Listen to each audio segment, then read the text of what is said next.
बड़ी सफलता चाहते हैं तो योजना बनाए बिना काम की शुरुआत न करें। जब भगवान विष्णु श्री कृष्ण रूप में अवतार लेने वाले थे, देवकी और वसुदेव कंस की कैद में थे।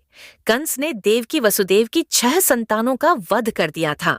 7वीं संतान के रूप में बलराम देवकी के गर्भ में आए तो भगवान विष्णु ने योगमाया से कहा था कि आप इस 7वीं संतान को देवकी के गर्भ से निकालकर वसुदेव जी की दूसरी पत्नी रोहिणी के गर्भ में स्थापित कर दो।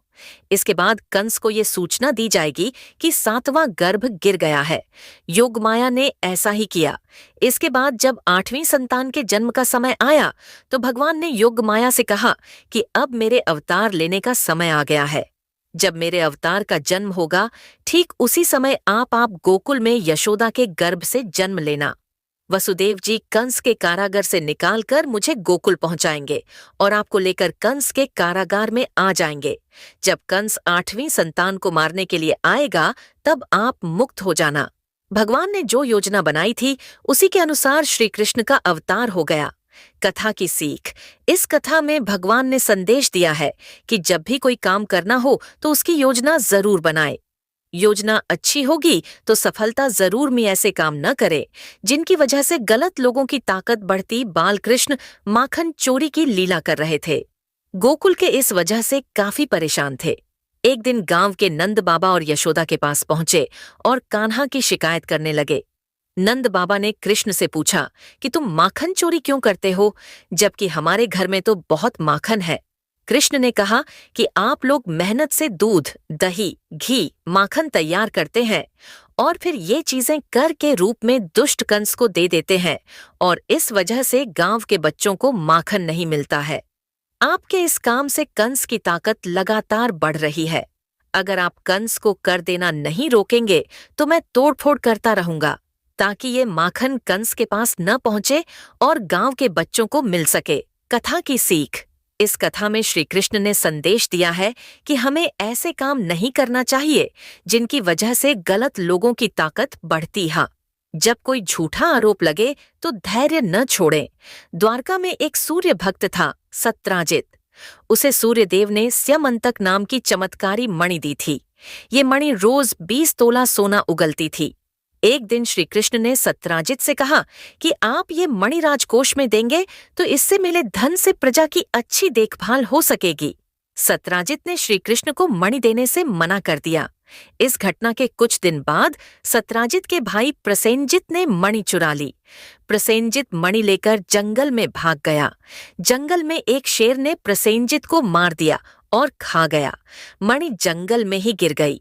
सत्राजित को जब प्रसेनजित और अपनी मणि नहीं मिली तो उसने श्री कृष्ण पर आरोप लगा दिया कि कृष्ण ने ही मेरी मणि चुराई है और मेरे भाई की हत्या कर दी है।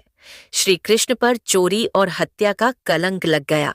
श्री कृष्ण ने उस समय क्रोध नहीं किया, धैर्य बनाए रखा और इस आरोप को गलत साबित करने के लिए जंगल की ओर चल दिए।